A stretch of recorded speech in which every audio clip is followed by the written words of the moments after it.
नमस्कार. आज 1 ऑगस्ट 2024 वार आहे गुरुवार. लोकसत्ता आणि द हिंदू वृत्तपत्र विश्लेषणमध्ये आपलं स्वागत आहे. जुलै महिन्याचं जे मॅगझिन होतं ते मी काल आपल्या टेलिग्रामवरती अपलोड केलेलं आहे व त्यामध्ये फायनल PDF असेल ती. त्यामध्ये पहा भूस्खलन बाबतीचे नोट्स म्हणत होतात ते पण मी ऑलरेडी अपलोड केलेले आहेत. डन. त्यानंतर आता 1 ऑगस्टचं आजपासून ते मॅगझिन अपडेट करत जाईन मी. Okay, done. तर चला सुरुवात करूयात आजच्या वृत्तपत्राला. पहिली बातमी, स्थानिक निवडणुका लांबल्याने 8,000 कोटींचा निधी मिळेना. सर्वांना माहिती आहे. पहा, आपण याच्यापूर्वी किंवा जुलै महिन्याच्या मॅगझिनमध्ये पण तुम्हाला ते मिळून जाईल. 16वं वित्त आयोग आता काय झालेला आहे, स्थापन झालेला आहे. ओके, आणि ते वर्किंगला पण लागलेलं आहे. आता यावरून प्रश्न बनू शकतो. पहा, 16व्या वित्त आयोगाचे अध्यक्ष कोण आहेत? ओके, प्रश्न तुम्हाला कमेंट सेक्शनमध्ये याचं उत्तर द्यायचं आहे. व ज्या विद्यार्थ्यांना माहिती नाही त्यांनी अगदी जुलै महिन्याचं मॅगझिन पाहू शकता. त्यामध्ये हे सर्व काही दिलेलंच आहे. तर पहा, 16वं वित्त आयोग आता येणार आहे व 15वं वित्त आयोग याच्यापूर्वी स्थापन झालेलं होतं व त्यांनी रिकमेंडेशन दिलेले होते. मग ते रिकमेंडेशन आता अगदीच ह्या वर्षामध्ये संपणार आहेत. म्हणजे अगदी 2025 आता सध्याचं बजेट झालं ना, ते कशा संदर्भात होतं, तो 2025 संदर्भात आहे. बरोबर. मग 2025ला आपलं काय आहे, जे 15व्या वित्त आयोगाचं जे रिकमेंडेशन्स होते ते संपणार आहेत. व पहा, आपल्याला निधी कशा पद्धतीने मिळतो. आपल्याकडे 15वं वित्त आयोग आहे, ते घटनात्मक आहे व आर्टिकल 280 नुसार आहे तो. ओके, मग पहा, हा सेंट्रल गव्हर्नमेंट आहे, हा आपला प्यारा भारत आहे व इथं सेंट्रल गव्हर्नमेंट काम करतं. बरोबर. मग सेंट्रल गव्हर्नमेंट काय करतं, GST स्वरूपात किंवा अन्य जे इन्कम टॅक्सेस वगैरे आहेत ते टॅक्स कलेक्ट करतं व त्या टॅक्सचं विभाजन करत त्यांनी पहिल्यांदा पैसे कोणाकडे येतात, स्टेटकडे येतात. ओके, स्टेट गव्हर्नमेंटकडे येतात. मग स्टेट गव्हर्नमेंटकडून कोणाला, लोकल गव्हर्नमेंटला जातात. बरोबर आहे. लोकल गव्हर्नमेंटला पण पैसे कोणा, आर्टिकल 280 नुसारच येतात.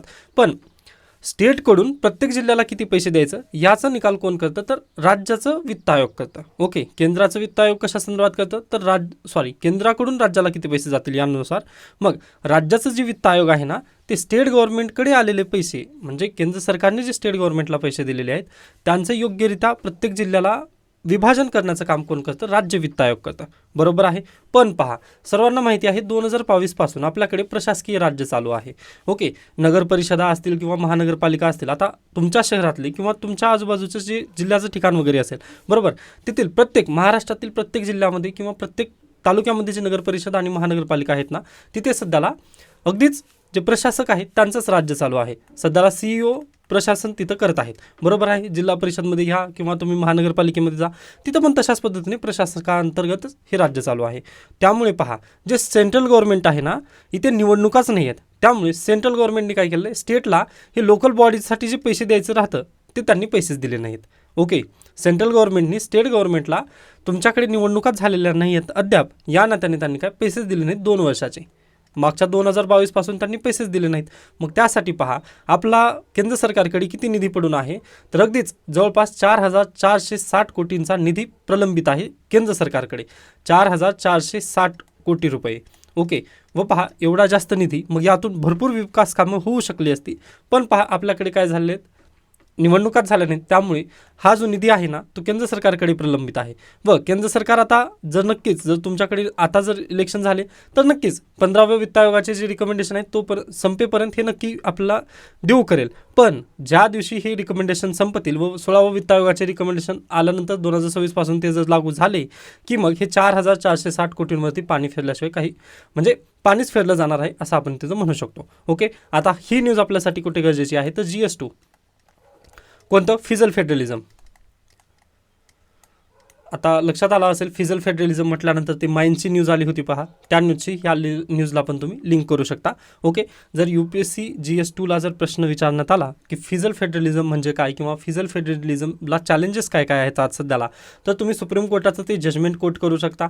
त्यानंतर सध्याला निवडणुका लांबल्याने 8,000 कोटींचा निधी मिळेना. आता इथे 8,000 आहे, पण जे महानगरपालिका वगैरे आहेत त्यांच्याकडे आपला किती राहिलेला आहे, एका वर्षाचा जर तुम्ही म्हटला तर 4,460 कोटींचा इथं निधी आपल्याला दिसत आहे. ओके, बाकीचे अन्य जर म्हटलात तुम्ही, नगरपंचायत वगैरे त्यांचा आहे पहा 3,700 व हे महानगरपालिकेचा आहे 4,460 कोटी. व अशा पद्धतीने जर पाहिला तुम्ही तर 8,000 कोटींचा निधी केंद्र सरकारकडे प्रलंबित आहे. डन. त्यानंतर पुढे या, पूजा खेडकर यांची उमेदवारी रद्द, भविष्यातील परीक्षांसाठी कायमस्वरूपी प्रतिबंध, UPSCची कारवाई करण्यात आलेली आहे. त्यानंतर पहा, 15 वर्षांच्या नोंदीचा तपास. आता UPSCने पहा अगदीच त्यांनी म्हटलेलं तर आहे निवेदनामध्ये की 2009 पासून ते 2023पर्यंतच्या सर्व अभ्यास जे सिलेक्टेड कॅन्डिडेट आहेत, म्हणजे 15,000 जे सिलेक्टेड कॅन्डिडेट आहेत ना, त्यांचा आम्ही डाटा रिव्हेरीफाय केला. त्यापैकी एकही उमेदवारांनी परत म्हणजे जास्त अटेम्प्ट वगैरे देऊन परीक्षा पास केलेली नसल्याचं त्यांनी स्पष्ट केलेलं आहे. ओके, आता त्यानंतर दुसरे पहा, जे फेक प्रमाणपत्राचं जे इश्यू होता ना, त्याबद्दल UPSCने काहीच म्हटलेलं नाही आहे व त्यांनी असं म्हटलेलं आहे की फेक प्रमाणपत्र जरी दिले तरी ते आमच्याकडे त्याची संस्था वगैरे नाही आहे किंवा आम्ही ते व्हेरीफाय करू शकत नाही, असं UPSCचं म्हणणं आहे. पण तुम्हाला माहिती आहे की अगदीच जे 4-5 IAS वगैरे आहेत त्यांच्यावरती परत एकदा टांगती तलवार किंवा प्रश्नचिन्ह आहेच. त्यामुळे गुजरात सरकारने पण तशा पद्धतीने पावले उचललेत. त्यांचे व्हेरिफिकेशन किंवा जे सर्टिफिकेट आहेत अपंगत्वाची वगैरे ते चेक केली जाणार आहेत. डन. त्यानंतर पुढे जाऊयात. आपल्यासाठी आता इथे पहा दुसरी अन्य न्यूज गरजेची नाही. नेक्स्ट आहे UPSCच्या अध्यक्षपदी प्रीती सुदान व प्रीती सुदन ह्या 1983 बॅचच्या IAS अधिकारी आहेत. ओके, हे तुम्हाला लक्षात ठेवायचं आहे. डन. हे पर्सन इन न्यूजमध्ये विचारलं जाऊ शकतं व UPSCच्या त्या चेअरमन झालेल्या आहेत, त्यामुळे ही न्यूज अगदीच महत्त्वाची आहे. ओके, त्यानंतर पुढे चला. आता पहा बाकीच्या न्यूज ज्या आलेल्या आहेत ना, त्या सत्ता बाजार किंवा अगदीच दुसऱ्या अन्य जजमेंट वगैरे ते आपल्यासाठी जास्त मला तेवढेसे महत्त्वाचे वाटले नाही आहेत. त्यानंतर पहा राज्यपालांचा शपथविधी काल झालेला आहे. महाराष्ट्राचे नवनिर्वाचित किंवा नवनियुक्त राज्यपाल कोण आहेत तर CP राधाकृष्णन हे आपले राज्यपाल आहेत. हे पॉईंट तुम्ही लक्षात ठेवायचं आहे. त्यानंतर हरिभाऊ बागडे हे महाराष्ट्रातून आहेत व यांची राज्यपालपदी निवड कुठे झालेली आहे? राजस्थानमध्ये. ओके, हा पण एक पॉईंट तुम्हाला लक्षात ठेवायचा आहे. त्यानंतर पहा औषधांचा साठा करणाऱ्या खाजगी डॉक्टरांची चौकशी. औषध आणि सौंदर्य प्रसाधनाच्या नियमाच्या अनुसूची क अनुसार डॉक्टरांनी मोठ्या प्रमाणात औषधांचा साठा आणि विक्री करणे हे कायद्याचे उल्लंघन आहे. त्यामुळे अन्न व औषध प्रशासनाने चौकशी करण्याचा निर्णय घेतलेला आहे. ओके, मग यामधून जर काही अगदीच जर निघालं व आपल्या UPSC आणि MPSCसाठी जर काही कामाची न्यूज आली तर आपण आगामी काळात नक्की पाहूयात. ओके, फक्त आता ती न्यूज इन मेकिंग आहे त्यामुळे स्किप करूयात. त्यानंतर आयुर्वेद पदव्युत्तर प्रवेशात मराठी कोंडी. आता पहा, हा आपला प्यारा भारत आहे व तुम्हाला सर्वांना माहिती आहे 2015 पासून किंवा 2016 पासून आपण म्हणू शकतो की नीट आली. 2015ला AIPMT होती, all India pre medical test होती. मग त्यामध्ये घोटाळा झाला पहा. ओके, ज्या पद्धतीने सध्याला नीटमध्ये जसा इश्यू होत आहे ना, अगदी तशाच पद्धतीने AIPMTमध्ये घोटाळा झालेला होता. मग 2016 पासून त्यांनी काय केलं, नीट ऑल इंडिया लेवलची ही एक्झाम यूज करू लागले. ओके, UG म्हणजे तुम्हाला जर UGसाठी म्हणजे अगदीच MBBS किंवा अन्य जे कोर्सेस आहेत जसं की BAMS वगैरे, तर त्यामध्ये जर तुम्हाला प्रवेश घ्यायचा असेल अंडर ग्रॅज्युएशन कोर्ससाठी तर तुम्हाला नीट देणं कंपल्सरी झालं. बरोबर आहे. मग पहा, आता ही ऑल इंडिया लेवलची एक्झाम आहे. बरोबर. मग अगदीच एखादा महाराष्ट्रातील विद्यार्थी आहे व तो दिला टेस्ट, पण प्रॉब्लेम काय होतं, जर महाराष्ट्रात त्याचा नंबर जर लागत नसेल. आता माझ्या पण म्हणजे माझे पण काही मित्र आहेत, त्यांचं जे मेडिकल झालेलं आहे ना, MBBS झालेलं आहे ते दुसऱ्या राज्यामधून झालेलं आहे. ओके, मग अगदीच पहा, जर महाराष्ट्रामध्ये जर सीट कमी असतील ना तर ते दुसऱ्या राज्यामध्ये जसं की कर्नाटक आहे, त्यानंतर तमिळनाडूमध्ये आहे. ओके, काही जण मध्य प्रदेशमध्ये, अगदी तशा पद्धतीने त्यांनी तिथे जाऊन काय करतात, तिथे जाऊन अभ्यासक्रम त्यांचं पूर्ण करतात. बरोबर आहे. मग पहा, UG त्यांचं झालं, मान्य आहे. मग एकतर ते प्रॅक्टिस करू शकतात किंवा त्यांना PG करावं लागतं. ओके, मग PG म्हटल्यानंतर काय तर त्यांच्यामध्ये पहा MD असतं किंवा MS अशा पद्धतीने शिकतात. ओके, मग पहा प्रॉब्लेम काय झाला, हे PGला पण एक टेस्ट असते आपल्याकडे. ओके, मग आता अगदीच नीटची पण PG असते. ओके, नीट PG ते पण देता येतं. पण आता इथं ना BAMSसाठी BAMS म्हटल्यानंतर कोण पहा, आयुर्वेदिक डॉक्टर. ओके, मग झालं काय, MBBS तर ठीक आहे, ते नीट PG वगैरे देतील. मग जे BAMS केलेले आहेत पहा, त्यांना जर PG करायची असेल तर त्यांच्यासाठी ही परीक्षा असते AIAPGET. ओके, आता याचं फुल फॉर्म वगैरे ते आपल्यासाठी गरजेचं नाही आहे. ओके, जर तुम्ही त्या BAMS ब्रँचमधून असाल किंवा तुमचं जर मेडिकल असेल तर तुम्ही त्याबद्दल नक्कीच हे करू शकता, रिसर्च करू शकता. पण जे BA किंवा ME वगैरे झालेले आहेत त्यांच्यासाठी नाही येते. फक्त लक्षात घ्या, BAMS जे डॉक्टर आहेत ना त्यांना जर PG करायची असेल तर ही AIAPGET ही एक्झाम द्यावी लागते त्यांना. ओके, मग ही एक्झाम दिल्यानंतर पहा परत अशा पद्धतीने एक मेरिट लिस्ट लागते. मग त्या मेरिट लिस्टनुसार पहा परत तिथं काय राज्यामध्ये त्यांना जागा दिल्या जातात. ओके, म्हणजे जिथे तिथं ह्या जागा वाटून दिल्या जातात. पण महाराष्ट्र राज्य सरकारने कायदा काय केलेला आहे पहा, म्हणजे केंद्र सरकारने याच्या पूर्वीच सांगितलेलं आहे की बा जे मेडिकलची सीट असतील ते तुमच्या मनाने तुम्ही ठेवू शकता. मग महाराष्ट्र सरकारने काय केलं आहे पहा, 85% हे राखीव ठेवलेलं आहे महाराष्ट्र शासनातील विद्यार्थ्यांसाठी. बरोबर. व त्यापैकी किंवा महाराष्ट्र राज्याच्या विद्यार्थ्यांसाठी 85% जागा आहेत व 15% जागा हे परराज्यांच्या विद्यार्थ्यांसाठी त्यांनी ठेवलेल्या आहेत. मग ह्या कायद्याची डेफिनेशन थोडीशी चुकीची झालेली आहे. पहा प्रॉब्लेम काय आहे. आता मी काय म्हटलं तुम्हाला, माझा पण एक मित्र आहे जो MBBS किंवा BAMS झालेला आहे, तो तमिळनाडूमधून केलेला आहे. ओके, त्याला महाराष्ट्रामध्ये BAMS साठी सीट मिळत नव्हती, त्यामुळे तो तमिळनाडूमधून काय झालेलं BAMS झाला.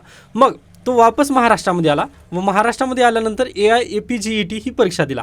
ओके, मान्य आहे. पण त्याला ह्या 85%मध्ये बसताच येत नाही आहे. का बसता येत नाही आहे म्हणजे त्याला 85%मध्ये गणलं जात नाही आहे. का तर पहा, त्याचं BAMS कुठं झालेलं आहे, UG त्याचं कंप्लिटेड आहे तमिळनाडूमध्ये. त्यामुळे महाराष्ट्र शासन काय म्हणत आहे, तुम्ही जरी निवासी महाराष्ट्राचे असाल तरी तुम्ही परीक्षा किंवा तुमचं UG कुठं कंप्लीट राहिले, तुम्ही त्या राज्याचेच निवासी झालेला आहात असं म्हणत महाराष्ट्र सरकार त्यांचा प्रवेश नाकारत आहे. व त्यामुळे प्रॉब्लेम काय होत आहे पहा, असं नाही आहे की सीट कमतरता आहे, तर सीट व्हॅकंट जात आहेत महाराष्ट्र राज्यामध्ये. ओके, का तर पहा अगदीच मिळतच नाहीत विद्यार्थी. नीटनुसार जर त्यांनी एक्झाम दिलेली असेल तर ते कोणत्या पण राज्यात देऊ शकतात. पण AIAPGET दिल्यानंतर महाराष्ट्र शासनाचे असे नियम लादलेले आहेत की पुढे पर्याय त्याच्याकडे असं तसं नाही आहे. ओके, त्यामुळे हे सर्व काही बदलणं गरजेचं आहे असं लेखकांचं इथं मत आहे. किंवा तशा पद्धतीने जे मेडिकल जे इन्स्टिट्यूशन वगैरे आहे तिथून ही मागणी उठत आहे. आता ही न्यूज आपल्यासाठी काय गरजेची आहे तर परत पहा, फेडरलिझम. ओके, राज्य आणि केंद्र या दोघांमधला संबंध. ओके, आता इथं राज्य सरकारचा जरी कायदा असला प्रॉब्लेमॅटिक तरी पण पहा इथं थोडंसं फेडरलिझमला धोका आहे. जर एखादी वेळेस महाराष्ट्र राज्य सरकारनेच जर एक्झाम घेतलेली असती तर काय झालं असतं पहा, महाराष्ट्रातीलच विद्यार्थी तिथे नक्कीच बसू शकले असते. म्हणजे जसं की नीटच्या ऐवजी जर MHCET होती पहा पूर्वी 2012चा तुम्ही टाईम वगैरे आठवा, तर त्या दरम्यान काय होती, मेडिकलसाठी जर प्रवेश घ्यायचा असेल तर MHCET काय सर्व ॲडमिशन वगैरे घेतले जायचे. पण त्यामध्ये पण अशाच पद्धतीचे घोटाळे वगैरे व्हायचे. त्यामुळे AIPMT आली होती. AIPMTमध्ये पण तशाच पद्धतीचे घोटाळे झाले, त्यामुळे नीट आली. ओके, म्हणजे ही जी सर्व प्रोसेस आहे ना, हे आपल्याला थोडंसं माहिती असणं गरजेचं आहे. किंवा एखादी बॅकग्राऊंड जर माहिती असलं ना तुम्हाला, तर तुम्ही उत्तर बरोबर त्या पद्धतीने लिहू शकता. फक्त हे एक्झामचं नाव वगैरे लक्षात ठेवायचं नाही. परंतु सध्याला मेडिकल इन्स्टिट्यूटमध्ये पण प्रॉब्लेम चालू आहे, हे इश्यू तुम्हाला माहिती असणं गरजेचं आहे. त्यानिमित्ताने ही न्यूज आपल्यासाठी होती. बाकी यामधील जी आकडेवारी वगैरे आहे ते आपल्यासाठी गरजेचं नाही. फक्त एवढं लक्षात ठेवा की दरवर्षी ह्या सीट व्हॅकंट जात आहेत. का तर पहा, विद्यार्थी मिळत नाही आहेत. ओके, मग विद्यार्थी मिळत नसतील तर या विद्यार्थ्यांना त्यांनी प्रवेश देणं गरजेचं आहे. पण ते महाराष्ट्र राज्य सरकार ते पण करत नाही आहे. व पहा अगदी एका जर कोर्सची जर तुम्ही फीस पाहिलात तर 20-20, 30-30 लाख रुपये फीस आहे. 30 लाख रुपये जर फीस असेल PG करण्यासाठी, मग गरीब आणि होतकरू विद्यार्थी तिथं जाऊ शकत नाहीत ना. ओके, मग त्यांचं काय चुकलं, फक्त जर दुसऱ्या राज्यामधून हे केलं तर पहा इथे युनियन ऑफ इंडियाला ना थोडासा धोका होऊ शकतो असं आपण म्हणू शकतो, जर याचं लार्ज पर्स्पेक्टिव्ह जर पाहिलं तर. बाकी काही यामधून जास्त काही आपल्यासारखं म्हणजे जास्त काही याच्या पुढे जाण्याची वगैरे आवश्यकता नाही आपल्याला, त्यामुळे मी इथं स्किप करत आहे न्यूजला. त्यानंतर पुढे चला, देशाचे प्रथम नागरिक म्हणून कोणास ओळखलं जातं तर अगदीच प्रेसिडेंट ऑफ इंडिया.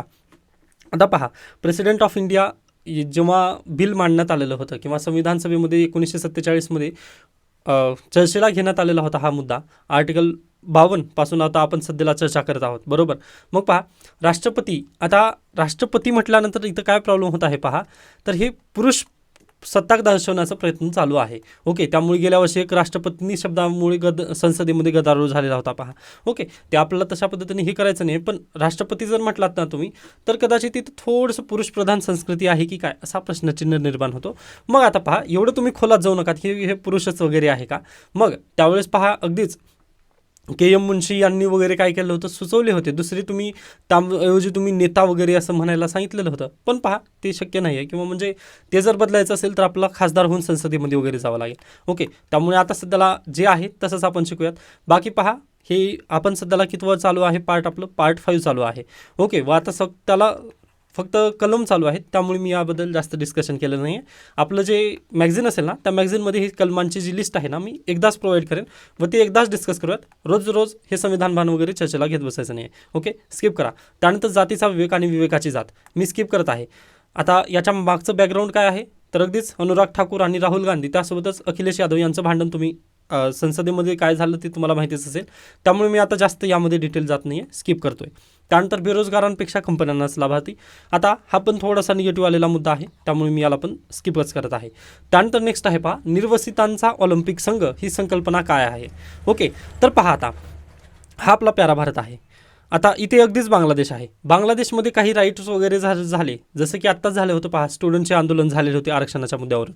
मग अगदीच ममता दिदी किंवा ममता बॅनर्जी यांनी काय विधान दिलं की बांगलादेशमधून जे विद्यार्थी येत आहेत त्यांना आम्ही शरणार्थी नक्कीच देऊ किंवा आम्ही त्यांना शरण नक्कीच देऊ. युनायटेड नेशन्समधील जे 193 सदस्य आहेत ना, म्हणजे त्यावेळेस कमी होते, तर त्यांनी काय केलेलं आहे, एक ॲग्रीमेंट केलं होतं 1955 मध्ये की जे कोणी शरणार्थी असतील, जर शरणार्थी जर एखाद्या राज्यामध्ये जर गेले किंवा एखाद्या म्हणजे हा पहा, येथील व्यक्ती जर इथं भारतात जर आलेला असेल तर त्यांना आपण वापस पाठवणार नाही, तर त्यांना आपण शरण देऊ, असं 1955च्या ॲग्रीमेंटमध्ये लिहिलेलं आहे. ओके, मग त्या ॲग्रीमेंटचा हवाला देत ममता बॅनर्जी यांनी काय म्हटलं, जे विद्यार्थी बांगलादेश सोडून भारतामध्ये येतील त्यांना आम्ही नक्कीच शरणार्थी वगैरे देऊ. मग पहा, शरणार्थी दिलं म्हटल्यानंतर त्यांना नागरिकत्व मिळालं का, तर बिलकुल नाही. मग पहा, जर एखाद्या शरणार्थीला जर ऑलिम्पिकमध्ये भाग घ्यायचा असेल तर मग त्याचं काय, कारण पहा तो इंडियाकडून तर खेळू शकणार नाही का, तर त्याच्याकडे भारतीयाचं नागरिकत्व नाही आहे ना, किंवा भारतीय तो नाही आहे. या बेसिसवर पहा, जे ऑलिम्पिक संघ आहे यामधून मागणी तर खूप दिवस झालं याची मागणी उठत होती. मग याचाच मुद्दा घेऊन 2015मध्ये पहा, तेव्हा IOCचे अध्यक्ष थॉमस बाख यांनी संयुक्त राष्ट्रसभेत निर्वसित ऑलिम्पिक संघाची निर्मिती करण्याची घोषणा केली व सर्वप्रथम 2016 ऑलिम्पिक रिओ ऑलिम्पिकमध्ये याची काय म्हणतो पहिला निर्वसितांचा ऑलिम्पिक संघ, तशा पद्धतीची ही संकल्पना पुढे आली व त्यांनी पहिल्यांदा ते खेळलेलं आहे. परीक्षेला जे कंबाईन असेल किंवा राज्यसेवा असेल त्यामध्ये हा प्रश्न डायरेक्टली विचारला जाऊ शकतो की निर्वसितांची ऑलिम्पिक संघ पहिला केव्हा खेळण्यात आलेला आहे, तर रिओ ऑलिम्पिक 2016 व केव्हाची ही संकल्पना मांडण्यात आलेली आहे, तर 2015मध्ये ही संकल्पना मांडून यशस्वी करण्यात आलेली आहे. मग ह्या वर्षी पण ऑलिम्पिकमध्ये निर्वसितांचा ऑलिम्पिक संघ गेलेला आहे का, तर बिलकुल गेलेला आहे व अशा पद्धतीने आहे पहा इमेज. आता यामध्ये कोणते कोणते देश सहभागी होतात किंवा कोणते निर्वसित सहभागी होतात हे आपल्यासाठी बिलकुल गरजेचं नाही आहे. जे राज्यसेवा आणि कंबाईनच्या प्रिलिमसाठी गरजेचं आहे ते मी ऑलरेडी सांगितलं आहे, त्यामुळे याच्या पुढे जाऊ नका तुम्ही पण. त्यानंतर नेक्स्ट न्यूज आहे पहा, भूस्खलनातील मृतांचा आकडा 167, 191 बेपत्ता, शेकडो नागरिक ढिगाऱ्याखाली दबल्याची भीती आहे अद्याप. त्यानंतर पहा, आठवडाभरापूर्वीच मुसळधार पावसाची सूचना, अमित शहा यांचे लोकसभेत स्पष्टीकरण. पहा, अमित शहा यांनी काय म्हटलेलं आहे की आम्ही 23 जुलैच्या पूर्वी पहिल्यांदा 21 जुलैला, त्यानंतर 22 जुलै, त्यानंतर 26 जुलैला याच्या पूर्वीच आम्ही काय केलं होतं, केरळ सरकारला बजावलेलं होतं, परंतु ही केरळ सरकारची नामुष्की आहे असं त्यांचं मत तिथे लोकसभेमध्ये त्यांनी मांडलेलं आहे. आता हे खरं आहे का किंवा खोटं आहे याबद्दल आपल्याला शंका नाही आहे किंवा म्हणजे याच्या डीपमध्ये जायचं नाही आहे, पण आपल्याला माहिती आहे की हवामान विभागाचे नुकतेच अंदाज चुकलेले, आपण त्याबद्दल भरपूर वेळा चर्चा केलेली आहे. का चुकत आहेत, तर पहा आपल्याकडे तंत्रज्ञान तशा पद्धतीने राहिलेलं नाही आहे. ओके, त्यामुळे हवामानाचे अंदाज चुकत आहेत व क्लायमेट चेंज भरपूर झालेला आहे. ओके, व काल आपण पाहिलेलं आहे की निलगिरी पर्वतावरती कशा पद्धतीने किंवा जे निलगिरी रांगा आहेत, ओके, तर केरळमध्ये तिथे कशा पद्धतीने तिथं डेव्हलपमेंटच्या नावाखाली इश्यू तयार केले गेलेले आहेत. मग हे सर्व बदलणं गरजेचं आहे. पहा, अगदी आता इथं पण अमित शहा यांनी जे लोकसभेमध्ये स्पष्टीकरण दिलं ना, इथं पण फेडरलिझमला थोडासा तडा इथं निर्माण होतो. ओके, कारण पहा, जर आमचं सरकार असेल किंवा डबल इंजिन जर सरकार असेल तरच सर्व काही चांगलं असं आपल्याला म्हणता येणार नाही, कारण आता सध्याला नैसर्गिक आपत्तीची ती सिच्युएशन आहे, त्यामुळे मदत हे सर्वतोपरी आपलं कर्तव्य असणं गरजेचं आहे. ओके, बाकी जे राजकारण वगैरे आपलं ते आपण त्याबद्दल बघू नये. फक्त पहा, म्हणजे खूप भयावह स्थिती आहे. 167 आत्ताच मृतांची आकडेवारी आहे व त्यामध्येच आणखीन 191 जण बेपत्ता आहेत व अगदीच म्हणजे खूप मोठी न्यूज आहे ही. ओके, त्यानंतर नेक्स्ट न्यूज पहा, कर्तव्यात कसूरच हे सर्वांचे अपयश, दिल्ली महापालिका अधिकाऱ्याची कबुली. त्यानंतर पहा, काल रात्री 10 मिनिटच पाणी पडलं ORNमध्ये, म्हणजे ओल्ड राजेंद्र नगर, व तिथे ॲस्पिरंट काय करत होते, परत म्हणजे आंदोलन करतच होते. त्या दरम्यान फक्त 10 मिनिट पाऊस पडलं व परत एकदा काय नदीचं स्वरूप ओल्ड राजेंद्र नगरला आलेला आहे व त्यामुळे पहा, अगदीच जे महाराष्ट्रातील विद्यार्थी वगैरे आहेत किंवा आपलं जे व्हिडिओ जे विद्यार्थी बघत आहेत, जे की न्यू ॲस्पिरंट आहेत, त्यांनी प्लीज दिल्ली वगैरे जाण्याची आवश्यकता तरी बिलकुल नाही आहे असं आपण म्हणू शकतो, कारण ऑनलाईन सर्व क्लासेस तर आहेतच. ओके, तर पहा तुम्ही म्हणजे अगदीच दिल्लीचे कालचे व्हिडिओ वगैरे नक्कीच पाहू शकता. म्हणजे ज्या घटनास्थळी जे झालेलं आहे तिथे तर म्हणजे गळ्यापर्यंत पाणी काल साचलेलं ॲस्पिरंटचं म्हणणं आहे. ओके, राव ISची जिथं हे झालेली घटना झाली ना तिथे पहा. ओके, म्हणजे खूप भयावह स्थिती आहे व MCD तिथे म्हणजे काय म्हणू शकतो अपयशी ठरलेली आहे, हे आपल्याला डायरेक्टली त्या घटनेवरून दिसून येतच आहे. त्यानंतर नेक्स्ट न्यूज आहे पहा, जगभरात पौगंडावस्थेतील मुली अत्याचाराच्या बळी व पहा, नातेसंबंधात असलेल्या पौगंडावस्थेतील मुलींपैकी सुमारे 24% म्हणजेच किती, 1,90,00,000 1.90 लाख ओके, असं तुम्ही लक्षात घेऊ शकता. जणी शारीरिक अथवा लैंगिक अत्याचाराच्या बळी ठरत आहेत व यांचं वय जर तुम्ही पाहिलात तर 20 वर्षापेक्षा कमी यांचं वय असेल. मग हे जे इश्यू आहे किंवा हा जो डाटा आहे ना, ज्यावेळेस परीक्षेला आपल्याला मॅरिटल रेपबद्दल विचारण्यात येईल ना प्रश्न, व पहा सुप्रीम कोर्टामध्ये या केसबद्दल सुनावणी लवकरच होईल. ओके, मग हा जर इश्यू तुम्हाला जर लिहायचा असेल किंवा जे सोशलॉजी अँथ्रोपॉलॉजीचे जे विद्यार्थी आहेत त्यांना हा प्रश्न नक्की येऊ शकेल. त्यासाठी प्लीज लक्षात ठेवा, हे जे आकडेवारी आहे ना, हे खूप तुम्हाला मदत करणार आहे. ओके, आपलं जे मॅगझिन आहे त्यामध्ये मी ही आकडेवारी नक्कीच कोट करेन. त्यानंतर बालविवाहाची समस्या अद्याप आहे का, तर बिलकुल आहे. 5 पैकी एका मुलीचा बालविवाह यापैकी झालेला आहे असं तुम्ही लक्षात ठेवू शकता. ओके, त्यामुळेच म्हणतोय पहा, हा जो डाटा देण्यात आलेला आहे ना GS1मध्ये खूप महत्त्वाचा आहे.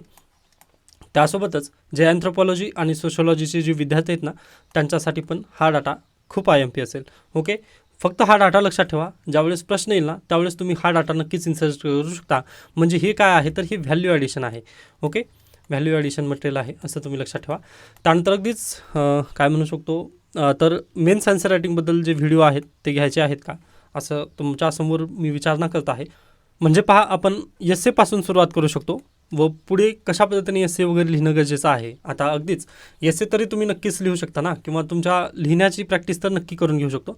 पण तशा पद्धतीने जे 2025चे जे ॲस्पिरंट आहेत ना त्यांनी प्लीज रिस्पॉन्स द्या, मग त्यानंतर आपण हे सर्व काही करू शकतो. आता पहा, सध्याला जे न्यूज ॲनालिसिस आहे ना डेली, त्याला चांगला प्रतिसाद येत आहे असं मला वाटतं. पण अगदीच तशा पद्धतीने जर तुम्ही मेन्स आन्सर रायटिंगबद्दल वगैरे जर दिलात तर मी निबंधाला नक्कीच तुमच्यासमोर सुरुवात करेन. मग तशाच पद्धतीने आपण GS 1, 2, 3 त्यानंतर 4 त्यानंतर अगदीच 2 जे ऑप्शनल आहेत, म्हणजे आता सोशलॉजी, अँथ्रोपॉलॉजी, PSIR आणि हिस्ट्री हे ऑप्शनलबद्दल मी चर्चा करू शकतो. बाकी ऑप्शनलबद्दल थोडंसं मला नॉलेज नाही आहे पहा. ओके, त्यानंतर आपण पुढे जाऊयात. स्किप करू शकता न्यूज, इथे बातम्या आपल्यासाठी गरजेच्या नाही आहेत, स्किप करा. त्यानंतर करिअर वृत्तांत स्किप केलं तरी चालेल. तर अशा पद्धतीने आजचा लोकसत्ता इथे संपतं. त्यानंतर पहा, कालचं द हिंदू आपल्याला वाचायचं आहे. म्हणजे आता आजचं द हिंदू कधी पाहणार आहोत तर उद्या पाहेल. ओके, तर तशा पद्धतीने पहा, कालचं द हिंदू आहे 31 जुलैचं. आता पहा, कालच्या द हिंदूमध्ये काही बातम्या महत्त्वाच्या नव्हत्या, पण एक खूप महत्त्वाची बातमी कालच्या द हिंदूमध्ये आलेली आहे. म्हणजे जे एडिटोरियल आहे ना त्याबद्दल बोलतोय मी. तर पहा, आता licence Raj for digital content creator. आता कंटेंट क्रिएटर म्हटल्यानंतर अगदीच ध्रुव राठीपासून घ्या किंवा रवीश कुमार यांच्यापासून घ्या, तर मी पण आलो त्यामध्ये. ओके, आता मी काय करत आहे, फक्त न्यूजपेपरचं ॲनालिसिस करतो. म्हणजे पहा, न्यूजपेपर फक्त UPSC आणि MPSC या पद्धतीने कशा पद्धतीने त्याला आपल्याला वाचायला हवं किंवा कशा पद्धतीने ते रिलिव्हंट आहे असं मी सांगण्याचा फक्त प्रयत्न करतो. पण कंटेंट क्रिएटरमध्ये मी पण आलेलो आहे, कारण ह्यांची व्हॉग डेफिनेशन आलेली आहे. पहा, हे खूप मोठी डेफिनेशन आहे. असं म्हणजे पहा, अद्याप तरी बिल ते पब्लिक समोर आलेलं नाही आहे, पब्लिकच्या समोर हे बिल आलेलं नाही आहे डिजिटल कंटेंट क्रिएटरचं. पण असं होत आहे असं यांचं मत आहे. त्यामुळे आता पहा, सध्याला इलेक्शन झाले, जनरल इलेक्शन झाले, बरोबर. जनरल इलेक्शनमध्ये नरेंद्र मोदी यांचं जे रथ आहे ते 240 वरच थांबलेलं होतं, बरोबर. मग त्या रथामध्ये ध्रुव राठी, रवीश कुमार यांच्याचे सारखे जे पत्रकार वगैरे आहेत त्यांनी खरंच हे रथ रोखण्यामध्ये यश आलं का त्यांना, तर म्हणू शकतो पहा, नक्कीच कुठे ना कुठे त्यांचा इम्पॅक्ट तरी नक्की झालेला आहे असं आपल्याला सांगता येतं. पहा, यूट्यूबचा ना नक्कीच कुठेतरी इम्पॅक्ट झाला असं आपल्याला बेसिकली सांगता येईल. मग यासाठीच पहा, नरेंद्र मोदीचं जे सध्याचं मोदी 3.0 आहे, ओके, जे गव्हर्नमेंट आहे त्यांनी काय ब्रॉडकास्टिंग रेग्युलेशन बिल 2024वर तयारी करत आहेत. व हे बिल ना हिवाळी अधिवेशन म्हणजे डिसेंबर दरम्यान जे संसदेचं अधिवेशन होईल ना त्यामध्ये हे बिल पास केलं जाऊ शकतं असं लेखकांचं इथं म्हणणं आहे. व पहा, हे जर बिल पास झालं ना तर सगळ्यांचे म्हणजे खूप यावरती काय लायसन राज पूर्वीसारखं, म्हणजे पहा 1990च्या पूर्वी लायसन राज होतं. म्हणजे तुम्हाला घरात TV जरी घ्यायचा असेल ना तर पूर्वी परमिशन घ्यायची होती, किंवा तुम्हाला जर घरी लँडलाईन फोन असतं पहा, ते BSNLमधून घेण्यासाठी पण ना जिल्हा लेवलवरती तुम्हाला ॲप्लिकेशन वगैरे करावं लागायचं. त्याला म्हणायचं लायसन्स राज. ओके, म्हणजे प्रत्येक गोष्टीसाठी तुम्हाला काय लायसन्स घेणं गरजेचं होतं पूर्वी. अगदी तशाच पद्धतीने पहा, आता काय होणार आहे, हे ब्रॉडकास्टिंग रेग्युलेशन बिल आल्यानंतर आता पवन निलवाड हे आपलं यूट्यूब चॅनल आहे, बरोबर. मग ह्या यूट्यूब चॅनलमध्ये मी काय करत आहे तर न्यूज ॲनालिसिस वगैरे म्हणून असं कंटेंट क्रिएट करतो. किंवा एखादी वेळेस आता इथं पहा, एका कुकिंगचं एक चॅनल आहे. ओके, एकच मिनिट द्या, मला त्यांचं नाव पाहू द्या. हां, निशा मधुलिका हे आहेत व त्यांचं कुकिंगचं चॅनल आहे व त्यांनी कोकोनटचे लड्डू कसं बनवतात हे त्यांनी कालच्या व्हिडिओमध्ये शिकवलेलं आहे. ओके, मग ती तशाच पद्धतीने पहा, आता मी पण काय करत आहे तर डेली न्यूज ॲनालिसिस घेतो. मग अशा पद्धतीने हे पेपर लिहायचं, पेपरमध्ये असं लिहायचं, मेन्समध्ये किंवा GS1 GS2मध्ये हे रिलिव्हन्स आहे हे सांगत असतो, बरोबर. मग पहा, मला ही यूट्यूबवरती व्हिडिओ अपलोड करायचं जर झालं तर मला पहिल्यांदा कोणाची परमिशन घ्यायची आहे, याच्यापूर्वी कोणाची परमिशनची वगैरे मला गरज नव्हती. मी डायरेक्टली ईमेल ID काढलं व तशा पद्धतीने यूट्यूब चॅनल क्रिएट केलेलं होतं, बरोबर. पण आता हे बिल आल्यानंतर पहा कोणतं आहे, ब्रॉडकास्टिंग रेग्युलेशन बिल 2024 हे जर पारित झालं व ह्याला ॲक्ट म्हणून जर मान्यता मिळाली, ओके, ब्रॉडकास्टिंग रेग्युलेशन ॲक्ट 2024 जर आलं तर काय होईल पहा, इथे लगेच रेग्युलेशन लागेल.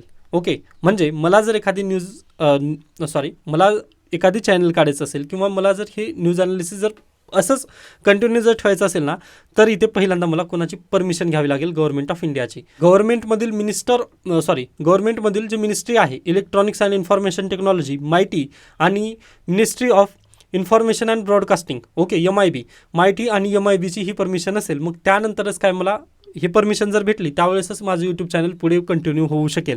अन्यथा पहा हे कंटिन्यू केलं जाणार नाही व हे तशाच पद्धतीने बरखास्त होईल. ओके, मग हे असं कायद्यामध्ये येणार आहे. ओके, व कायद्यामध्ये आल्यानंतर पहा आपलं पण चॅनल तशाच पद्धतीने बोरी बस्तर गुंडाळेल असं मला नक्कीच वाटतं. कारण पहा परमिशन वगैरे जर घ्यायची जर झालं व त्यामध्ये जर जास्तच रेग्युलेशन जर असतील ना, तर आपल्याला नक्कीच हे स्टॉप करावं लागेल. ओके, कारण तेवढे आमदनी अटर्नी खशा रुपये अशा पद्धतीने करू शकत नाही ना आपण.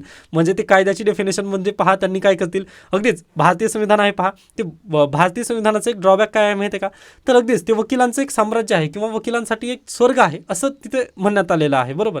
ज्यावेळेस तुम्ही पहिला चॅप्टर रीड करता ना संविधानाचा, त्यावेळेसच हे सांगण्यात आलेलं आहे की वकिलांसाठी हे स्वर्ग आहे. का तर पहा त्यामध्ये खूप उपकलम दिलेले आहेत. मग ती तशाच पद्धतीने जर हे पब्लिक ब्रॉडकास्टिंग जे बिल येणार आहे 2024चं, ह्यामध्ये जर अशाच पद्धतीने जर कायदे जर आले किंवा उपकलम जर आले तर आपण तिथं नक्की स्टॉप करावं लागेल. ओके, मग हे एक थोडंसं फ्युचर चॅलेंज आहे आपलं पण यूट्यूब चॅनलला असं मी म्हणू शकतो तुम्हाला. पण पाहूयात, जोपर्यंत नाही तोपर्यंत तरी आपण नक्कीच याला कंटिन्यू करूयात. ओके, तर पहा हे झाल्यानंतर आपला नक्कीच कशावरती चॅलेंज येणार आहे. मग तर आर्टिकल किती आहे 19 काय आहे, अभिव्यक्ती स्वातंत्र्य. आर्टिकल 21 काय आहे, तर जीवन जगण्याचा अधिकार, लिव्ह विथ डिग्निटी. ओके, ह्या 2 अधिकारांवरती नक्कीच हनन होऊ शकेल. यामुळे काहीच सांगता येत नाही पहा ह्या न्यूजचं ह्या कायद्याचं कशा पद्धतीने रूपांतर होईल व सुप्रीम कोर्टामध्ये जर जजमेंट गेलं, सुप्रीम कोर्टामध्ये तर हा कायदा नक्की जाऊ शकेल. सुप्रीम कोर्टामध्ये रिव्ह्यूसाठी हा कायदा नक्की जाऊ शकेल. पण त्या कायद्यावरती निकाल कशा पद्धतीने हे आपण आत्ताच काही सांगू शकत नाही. पण असं काहीतरी होणार आहे हे तुम्हाला माहिती असणं खूप गरजेचं आहे. त्यानंतर पहा आता मी काय म्हणत होतो की नरेंद्र मोदी चे जे सीट कमी झाले किंवा BJP गव्हर्नमेंटचे जे सीट कमी झाले 240 झाले यावेळेस, त्यामध्ये रोल खरंच आहे का यूट्यूब मीडियाचा, तर बिलकुल आहे. मग यामध्ये पहा 29% जे पीपल आहेत देशामधील, जे 29% जनता आहे ना, ती पॉलिटिक्सबद्दल इंटरेस्ट घेते किंवा दिवसातून एकदा तरी पॉलिटिक्स हे पाहतच असते पहा. मग यामध्ये पहा टेलिव्हिजनवरती 42% लोक बघतात. त्यानंतर रेडिओवरती 6.9% ऐकतात पॉलिटिक्सबद्दलच्या बातम्या. त्यानंतर यूट्यूबवरती पहा 32% जनता आहे. यूट्यूबवरती 32% जनता आहे व 32% जनताची जरी मतं कमी झाली तरी नरेंद्र मोदी किंवा BJP गव्हर्नमेंटला फटका बसलेला आहे असं आपण इथं बेसिकली म्हणू शकतो. त्यानंतर न्यूजपेपरमध्ये पहा 16.7%. आता न्यूजपेपरमध्ये आपण पण आलो व यूट्यूबमध्ये पण आपण आहोत. ओके, त्यानंतर पहा व्हॉट्सअपवरती 35%, फेसबुकवरती 24%, इंस्टाग्रामवरती 18% आणि ट्विटरवरती 6.5% हे पॉलिटिक्सच्या न्यूज वगैरे डेली पाहत असतात असं तुम्ही लक्षात घ्या. ओके, व ही जी आकडेवारी आहे ना, हे तुम्हाला लक्षात ठेवायचं आहे. निबंधामध्ये हे खूप महत्त्वाचं आहे.